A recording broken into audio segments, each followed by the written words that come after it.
Attack on Titan Season 5 just ended and Season 6 was announced. Is what I should be saying. What the fuck is this? If shonen anime has taught me anything, besides the fact that you can stay the same season for 3 seasons, it's that the power of friendship is the most OP power that someone can have. As well as strong DNA, I guess. There's a lot of anime with people with good genes in there. That's a little weird. Protecting loved ones is an inherent shonen protagonist trait, and it's an inarguable good, right? Eren Yeager is a hero. Eren Yeager is a villain. Eren Yeager is based, a psychopath, and he's my genocidal time-traveling twink daddy.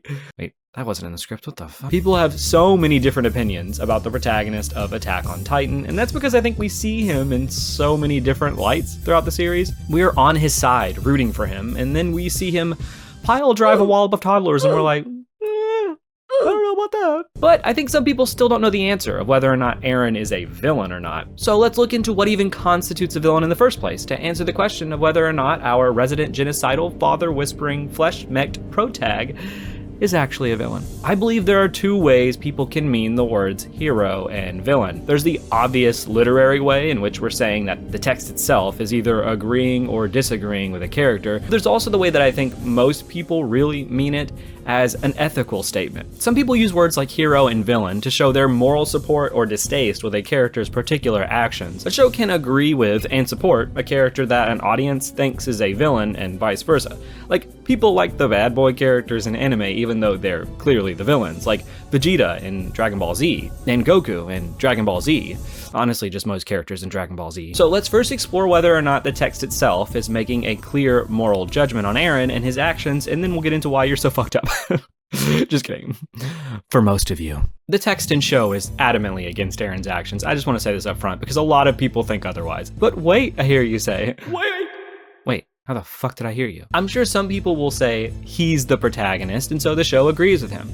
I think at this point, though, we should all be aware that being the protagonist of a show doesn't mean the show is morally endorsing the actions being committed, or that you're even a literary version of a hero. Even more important than the main character is who the show chooses to focus on and endorse. If the show is one that is posing an ethical dilemma or asking a deeper question about humanity or ethics, or the answer to what a spy times a family is, I don't know, I haven't seen it. Regardless, most shows choose to pick a side by picking a focus character by which to show us the main message of the material. Look to a show like Breaking Bad, for example. The show could take a neutral stance on Walter White and his actions and be like, you know, selling hardcore drugs and gang wars, who knows if that's bad? But the show includes the character of Jesse to very clearly and obviously use his character to tell us why Walter is wrong and to be a force against him. More examples would be like Darlene in Ozark, or Elle in the Task Force in Death Note, or Frylock in Aqua Teen Hunger Force. Hey, Frylock,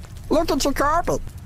It's burning. Fire is bad, Meatwad. You shouldn't play with it. Oh, I know. I use it in my work. What is this? Who did this? I call this type of character a show's voice, and as I said in my previous video, this show's voice is obviously Gabby, at least for season 4. It's definitely not random that Gabby was introduced in the final arc of the show, but also this same arc where we see our protagonist doing things like this. The focus this season has been largely on Gabby and our remaining characters who are against Eren, so much so that, in arguably the show's most outright detestable character, Flock, gets no-scoped by her, and so does Eren. Her gun is basically the writers telling us who we're not supposed to like at this point. So Gabby has been given the opposite development of Eren, and then once she's achieved an awakening, continues to punish the living shit out of characters who have learned the wrong lesson. Again, while I personally agree that Gabby is the more ethical characters in all of these scenarios, that doesn't change the fact that the show itself is telling us that she is as well. You'd have to be watching the show with your head off your shoulders to think that the show isn't propping up Gabby as the moral barometer. So we have our voice character, Gabby, who's experienced the opposite arc of our protagonist, a protagonist that the other viewpoint characters are against, a protagonist who, again, tackled toddlers, forced his dad to crunch on some tater tots, and became a damn Junji Ito rendition of the fucking girl from The Ring. I'm legit shocked that people say that the show is endorsing this, literally just from these actions and how they're depicted. All of this goes to show that the text absolutely depicts Eren as a villain in season 4, and with every available bone in its body, the show is telling us, oh yeah, this is no bueno. In a previous video, I discussed a philosophical framework that was similar to Zeke's motivations for enacting his plan, and then I attempted to counter it. And I've tried to find a philosophical framework that fits Eren as well, but it's way too difficult, because a philosophical framework requires stated intent to place. I was able to relate Zeke's mindset to antinatalists because of his expressed intent, that his actions, at least in part, were to reduce the suffering of unborn Eldians. So because of that, it was easy to say that antinatalism fit his worldview in some way. But here, I can't really find a framework that fits Eren perfectly, at least not one that's clear-cut. Earlier, when Eren was a part of the Yeagerists, it was pretty easy to relate his framework to that of a typical nationalist. But nationalism as a concept is still inherently morally ambiguous, right? Like, what I mean is that it too is slippery when determining what underpins its ethics. In other words, what is foundational to determining what drives nationalist ethics. In simple terms, what make nationalism good? In any determination of ethics, we need to pick a foundational model with which to judge the action. Like, here's an example. Of course we all know that people who think Naruto is better than One Piece are inherently less morally worthy, but like, why? We need to come up with reasons. Now every freaking comment in this video is gonna be about that. It's a job. But why even focus on nationalism? Didn't I just say that Eren isn't really a Yeagerist, so he isn't a nationalist? Well, yes. And no, Eren isn't an explicit nationalist in the same way as the Yeagerists, and I'll get into why in a bit, but part of the reason the Yeagerists are nationalists is part of the reason why Eren is doing what he's doing. And this all has to do with generational grievance. Woo, yeah! Look, I've got to keep this light somehow. As we see throughout the absolutely fucking bonkers time-traveling portion of this season, Ymir, and those who have her abilities from the Magic Centipede, have been used and abused throughout history. An important detail that I think a lot of people seem to ignore is that Ymir wasn't initially an Eldian, that she was just some girl from a tribe somewhere, and that because her tribe got subjugated and because she let the cold air out, she became an Eldian. Ymir was used as a weapon and brainwashed, so much so that she resigned herself into making sandcastles for all of eternity, and she still can't figure out how to properly sandcastle a person.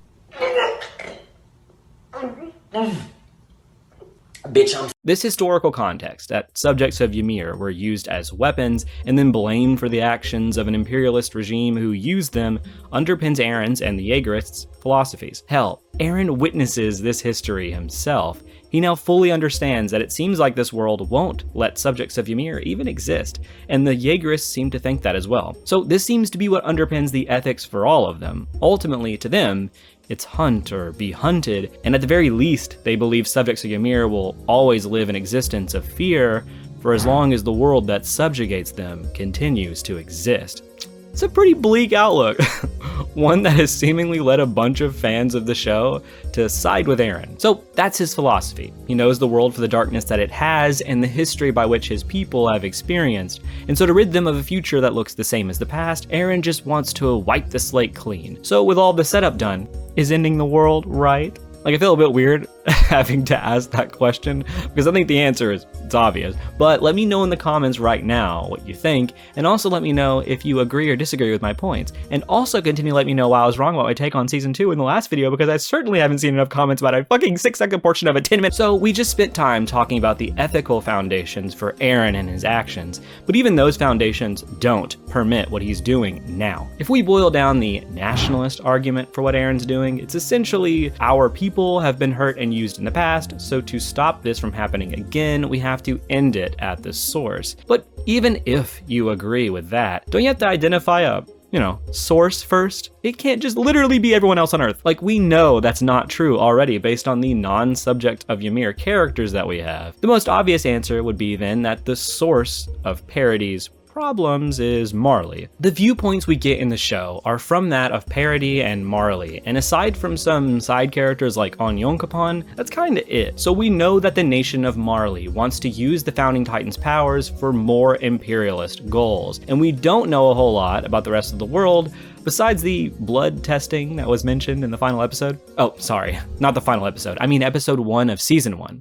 I can do it too, Attack on Titan. What we really know about the outside world is that Parody isn't the only victim to Marley, that Marley's imperialist goals definitely don't end with just Parody, but they seemingly want to conquer wherever they can. So I think an argument of we must stop Marley to stop future suffering is a much less vague argument that also adequately attempts to address the grievances that we've seen. So then just all of Marley should be destroyed then, right? Well, I would hesitate to even go that far. Marley's government is clearly the problem here. We know that the government is disseminating and producing a false history for the masses and has convinced them that those on Parody are devils. They've done this about subjects of Ymir in Marley too, but as we see, that also seems to be slowly changing as Bernie Sanders seems to be giving them rights. Together, we must build a nation that is more equitable, more compassionate, and more inclusive. Feed kids to Eren Yeager. Again, the character of Gabby is used to show someone being deprogrammed from Marley's radicalization. We're given more than her though. We have a lot of good characters from Marley. People that are reasonable and people that don't want to continue the cycle of suffering anymore. Vice versa, we also have people on Parody who are awful, terrible people who don't know how to cut their fucking hair, and that's his biggest sin. The show also beats into our heads that anyone can be evil, given the right circumstances, and equally true is that everyone can be good as well. The show kinda strays away from objective morality. Imperialist, totalitarian governments are the problem here. We know that, just from looking at Parody, where the government also disseminated lies and abused their power for their own gain. The issue isn't the outside world. From the show's perspective, it's the dark side of human nature. Freedom is a word used a lot in Attack on Titan, so let's just say that. For the freedom of those on Parody, Eren is willing to sacrifice the world, even others who don't have freedom as well. Again, we know that there are countless people and countries also subjugated by Marley. They've never been allowed freedom either, and this is now by Eren's hands. Eren has become the oppressive evil that he sought to end. This is the issue with a single, narrow-minded goal. Now, we went through the philosophical framework of nationalism and tried to give it to Eren a little bit about generational grievances, but his actual stated goal is to protect his friends. The true answer to all of these problems, and the one that the show seems to posit, is to leave the forest, not to burn it all down, because there will always be seeds, and those seeds will sprout into more anger, hate, and destruction. Eren is choosing to be the lighter in the hopes that a brighter field will replace the current dark forest, but that won't happen. So I think even going by Eren's own foundational ethics, we have to come to the conclusion that it's immoral. Again, there's no concrete moral logic with what he states about protecting his friends, and again, I don't even think there's moral concrete logic with the generational grievance arguments. If his driving logic is, we've been oppressed, it's like, yeah, but so are currently all these other groups, so it doesn't mean that they deserve to be wiped out too. And that's an important word here, deserve.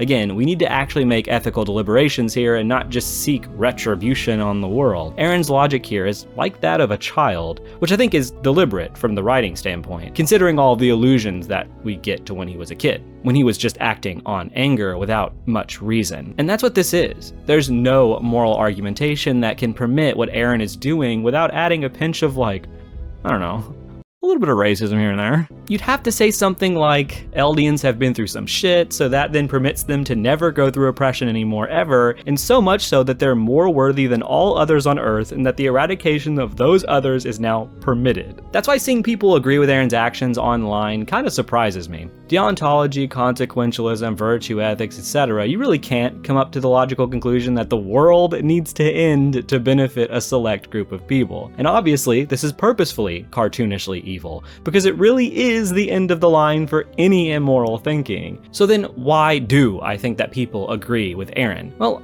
I do think that there are a small select few of crazy ass people who watch Attack on Titan because of its initial mass popularity. I mean, like I said in my previous video, Attack on Titan was so huge that it brought all kinds of people on board. I mean, just read the comments of this video right here. You'll find plenty of crazy people. But I don't think that that's completely it. I think it's ultimately a matter of selective empathy and perspective. Again, we've seen almost everything through the eyes of Eren. We can completely understand his anger and see the people who are hurt by the world's bigotry. So the viewers also don't like that. But the show did begin to shift perspectives in season 4. Like the real season 4, but for some fans it was too late. They were on board with the cast from the last 3 seasons and didn't really want to consider the other perspectives of other characters. Again, I think the perspective shift really clearly goes to show Isayama's intent, but I also think it goes to show how unwilling some people are to change their minds once it's already been set. And again, I don't think this makes people crazy or bad. They're clearly empathetic to the cast that we've seen before, but I also think that, you know, showing a bit of empathy to these people would be pretty cool too. Ultimately, I think that Eren is the definition of a shonen protagonist. He does what he does because he ultimately cares about his friends.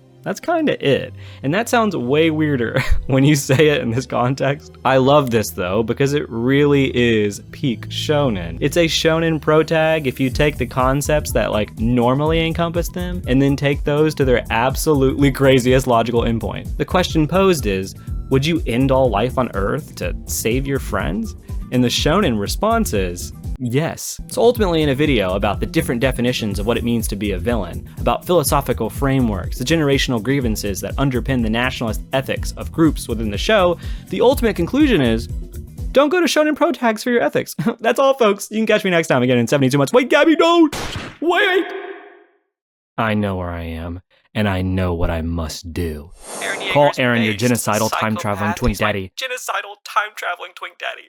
Wait, that wasn't in the script. What the? Attack on Titan Season 2 is fantastic, but I think in comparison to the other seasons, it initially seems standard. But once you have the other seasons, and with context, it's actually fantastic. No, say Season 2 is the worst season. Attack on Titan Season 2 is the worst season. There, I said it. Tell all the viewers to like, comment, and subscribe and watch this video. You can like, comment, and subscribe. And you could watch this video over Attack on Titan and Zeke's philosophy.